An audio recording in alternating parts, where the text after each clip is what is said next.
अगला अध्याय परम धर्म का प्रतिपादन शैवागम के अनुसार पाशुपत ज्ञान तथा उसके साधनों का वर्णन।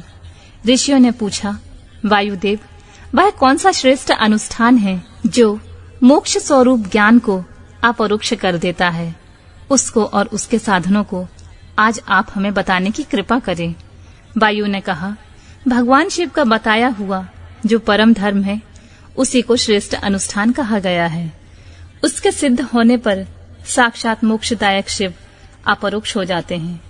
वह परम धर्म 5 पर्वों के कारण क्रमशः 5 प्रकार का जानना चाहिए। उन पर्वों के नाम हैं क्रिया, तप, जप, ध्यान और ज्ञान। ये उत्तरोत्तर श्रेष्ठ हैं। उन उत्कृष्ट साधनों से सिद्ध हुआ धर्म परम धर्म माना गया है। जहाँ परोक्ष ज्ञान भी अपरोक्ष ज्ञान होकर मोक्षदायक होता है। वैदिक धर्म में 2 प्रकार के बताए गए हैं, परम और अपरम। धर्म शब्द से प्रतिपाद्य अर्थ में हमारे लिए श्रुति ही प्रमाण है। योग पर्यंत जो परम धर्म है वह श्रुतियों के शिरोभूत उपनिषद में वर्णित है, और जो अपरम धर्म है वह उसकी अपेक्षा नीचे श्रुतियों के मुख भाग से अर्थात संहिता मंत्रों द्वारा प्रतिपादित हुआ है, जिसमें पशु जीवों का अधिकार नहीं है। वह वेदांत वर्णित धर्म परम धर्म माना गया है। उससे भिन्न जो यज्ञ यज्ञादि हैं उनमें सबका अधिकार होने से वह साधारण या अपरम धर्म कहलाता है। जो अपरम धर्म है वही परम धर्म का साधन है। धर्मशास्त्र आदि के द्वारा उसका सम्यक रूप से विस्तार पूर्वक सांगोपांग निरूपण हुआ है। भगवान शिव के द्वारा प्रतिपादित जो परम धर्म है उसी का नाम श्रेष्ठ अनुष्ठान है। इतिहास और पुराणों द्वारा उसका किसी प्रकार का विस्तार हुआ है, परंतु शैव शास्त्रों द्वारा उसके विस्तार का सांगोपांग निरूपण किया गया है। वही उसके स्वरूप का सम्यक रूप से प्रतिपादन हुआ है। साथ ही उसके संस्कार और अधिकार भी सम्यक रूप से विस्तार पूर्वक बताए गए हैं। शैव आगम के 2 भेद हैं, श्रोत और अश्रोत। जो श्रुति का सार तत्व से संपन्न है वह श्रोत है, और जो स्वतंत्र है वह अश्रोत माना गया है। स्वतंत्र शैवागम पहले 10 प्रकार का था, फिर 18 प्रकार का हुआ। वह कायिका आदि संज्ञाओं से सिद्ध होकर सिद्धांत नाम धारण करता है। श्रुति सार में जो शैव शास्त्र है उसका विस्तार 100 करोड़ श्लोकों में किया गया है। उसी में उत्कृष्ट पाशुपत व्रत और पाशुव्रत ज्ञान का वर्णन किया गया है। युग युग में होने वाले शिष्यों को उसका उपदेश देने के लिए भगवान शिव स्वयं ही योगाचार्य रूप में जहाँ तहाँ अवतीर्ण होकर उसका प्रचार करते हैं। इस शैव शास्त्र को संक्षिप्त करके उसके सिद्धांत का प्रवचन करने वाले मुख्यतः 4 महर्षि हैं, रुरु, दधीच, अगस्त और महायशस्वी उपमन्यु। उन्हें संहिताओं का प्रवर्तक पाशुपत जानना चाहिए। उनकी संतान परंपरा में सैकड़ों हजारों गुरुजन हो चुके हैं। पाशुपत सिद्धांत में जो परम धर्म बताया गया है वह चर्या आदि 4 पादों के कारण 4 प्रकार का माना गया है। उन चारों में जो पाशुपत योग है वह दृढ़ता पूर्वक शिव का साक्षात्कार कराने वाला है। इसलिए पाशुपत योग ही श्रेष्ठ अनुष्ठान माना गया है। उससे भी ब्रह्मा जी ने जो उपाय बताया है उसका वर्णन किया जाता है।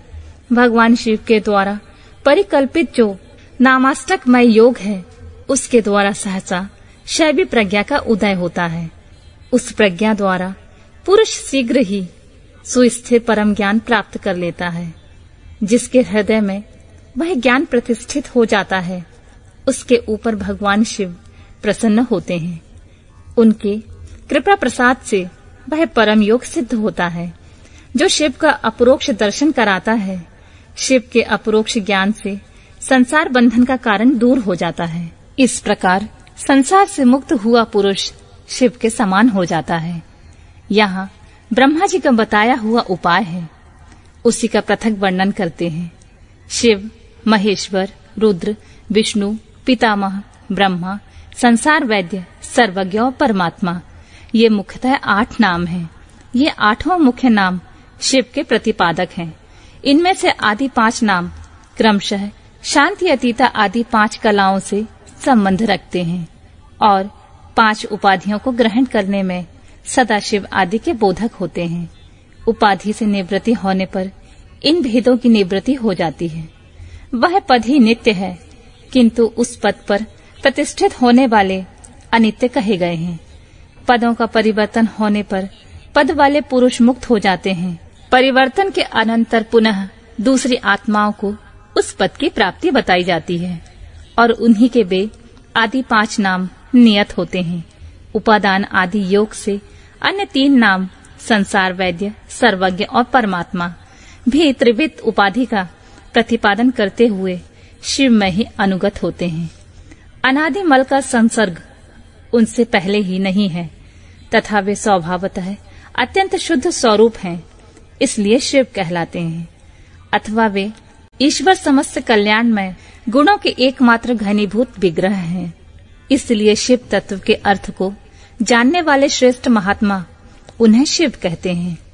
23 तत्वों से परे जो प्रकृति बताई गई है, उससे भी परे 25वें तत्व के स्थान में पुरुष को बताया गया है, जिसे वेद आदि में ओमकार रूप कहा गया है। ओमकार और पुरुष में वाच्यवाचक भाव संबंध रखता है। उसकी यथार्थ स्वरूप का ज्ञान एकमात्र वेद से होता है। वे ही वेदांत में प्रतिष्ठित हैं, किंतु वह प्रकृति से संयुक्त है। अतः उससे भी परे जो परम पुरुष है, उसका नाम महेश्वर है, क्योंकि प्रकृति और पुरुष दोनों की प्रवृत्ति उसी के अधीन है। अथवा यह जो अविनाशी त्रिगुणमय तत्व है, इसे प्रकृति समझना चाहिए। इस प्रकृति को माया कहते हैं। यह माया जिनकी शक्ति है, उन मायापति का नाम महेश्वर है। महेश्वर के संबंध से जो माया अथवा प्रकृति में क्षोभ उत्पन्न करते हैं, वे अनंत या विष्णु कहे गए हैं। वे ही कालात्मा और परमात्मा आदि नामों से पुकारे जाते हैं। उन्हीं को स्थूल या सूक्ष्म रूप भी कहा गया है। दुख अथवा दुख के हेतु नाम सत हैं। जो प्रभु उनका द्रावण करते हैं, उसे मार भगाते हैं।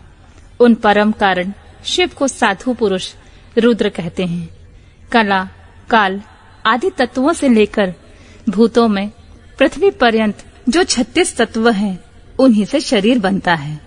उस शरीर इंद्रिय आदि में जो तंद्रा रहित हो, व्यापक रूप से स्थित हैं, वे ही भगवान शिव रुद्र कहे गए हैं। जगत के पिता रूप जो मूर्त्यात्मा है, उन सब के पिता के रूप में भगवान शिव विराजमान हैं, इसलिए वे पितामह कहे गए हैं। जैसे रोगों के निदान को जानने वाला वैद्य तदानुकूल उपायों और दवाओं से रोग को दूर कर देता है, उसी तरह ईश्वर लय योगाधिकार से सदा जड़ मूल रहित संसार रोग की निवृत्ति करते हैं। अतः संपूर्ण तत्वों के ज्ञाता विद्वान उन्हें संसार वैद्य कहते हैं। 10 विषयों के ज्ञान के लिए 10 इंद्रियों के होते हुए जीव तीनों कालों में होने वाले स्थूल सूक्ष्म पदार्थों को पूर्ण रूप से नहीं जानते, क्योंकि माया ने ही उन्हें मल से आवृत कर दिया है। परंतु भगवान सदाशिव संपूर्ण विषयों के ज्ञान के साधनभूत इंद्रियों के न होने पर भी जो वस्तु जिस रूप में स्थित है, उसे उसी रूप में ठीक ठीक जानते हैं, इसलिए वे सर्वज्ञ कहलाते हैं। जो इन सभी उत्तम गुणों से नित्य संयुक्त होने के कारण सबके आत्मा हैं, जिनके लिए अपने से अतिरिक्त किसी दूसरी आत्मा की सत्ता नहीं है, वे भगवान शिव स्वयं ही परमात्मा हैं। आचार्य की कृपा से इन 8 नामों का अर्थ सहित उपदेश पाकर शिव आदि 5 नामों द्वारा निवृत्ति आदि 5 कलाओं की ग्रंथि का क्रमशः छेदन और गुण के अनुसार शोधन आदि करके गुणित उद्घात युक्त और अनिरुद्ध प्राणों द्वारा हृदय, कंठ, तालु, भूमध्य और ब्रह्मरत्न से युक्त पुजष्टक का भेदन करके सुषुम्ना नाड़ी द्वारा अपनी आत्मा को सहस्त्रार चक्र के भीतर ले जाएं। उसका शुभ्र वर्ण है। वह तरुण सूर्य के सदृश रक्त वर्ण केसर के द्वारा रंचित और अधोमुख है। उसके 50 तलों में स्थित आ से लेकर छा तक सबिंदु अक्षर कर्णिका के बीच में गोलाकार चंद्रमंडल है। यह चंद्रमंडल छत्राकार में स्थित है। उसने एक ऊर्ध्वमुख द्वादश दल कमल में आवृत कर रखा है। उस कमल की कर्णिका में विद्युत सदृश अकधादि त्रिकोण यंत्र हैं। उस यंत्र के चारों ओर सुधा सागर होने के कारण वह मणिद्वीप के आकार का हो गया है। उस द्वीप के मध्य भाग में मणिपीठ है। उसके बीच में नाद बिंदु के ऊपर हंसपीठ है। उस पर परम शिव विराजमान है। उक्त चंद्रमंडल के ऊपर शिव के तेज में अपने आत्मा को संयुक्त करें। इस प्रकार जीव को शिव में लीन करके शाक्त अमृत वर्षा के द्वारा अपने शरीर के अभिषिक्त होने की भावना करें। तत्पश्चात अमृतमय विग्रह वाले अपने आत्मा को ब्रह्मरत्न से उतारकर हृदय में द्वादश दल कमल के भीतर स्थित चंद्रमा से परे श्वेत कमल पर अर्धनारीश्वर रूप में विराजमान मनोहर आकृति वाले निर्मल देव भक्त वत्सल महादेव शंकर का चिंतन करें। उनकी अंग कांति शुद्ध स्फटिक मणि के समान उज्जवल है। वे शीतल प्रभा से युक्त और प्रसन्न हैं। इस प्रकार मन ही मन ध्यान करके शांत चित हुआ मनुष्य शिव के 8 नामों द्वारा ही भावमय पुष्पों से उनकी पूजा करें। पूजा के अंत में पुनः प्राणायाम करके चित्त को भली भांति एकाग्र रखते हुए शिव नामाष्टक का जप करें। फिर भावना द्वारा नाभि के 8 आहुतियों का हवन करके पूर्णाहुति एवं नमस्कार पूर्वक 8 फूल चढ़ाकर अंतिम अर्चना पूरी करके चुल्लू में लिए जल की भांति अपने आप को शिव के चरणों में समर्पित कर दें। इस प्रकार करने से शीघ्र ही मंगलमय पाशुपत ज्ञान की प्राप्ति हो जाती है और साधक उस ज्ञान की सुस्थिरता को पा लेता है। साथ ही वह परम उत्तम पाशुपत व्रत एवं परम योग को पाकर मुक्त हो जाता है। इसमें संशय नहीं है।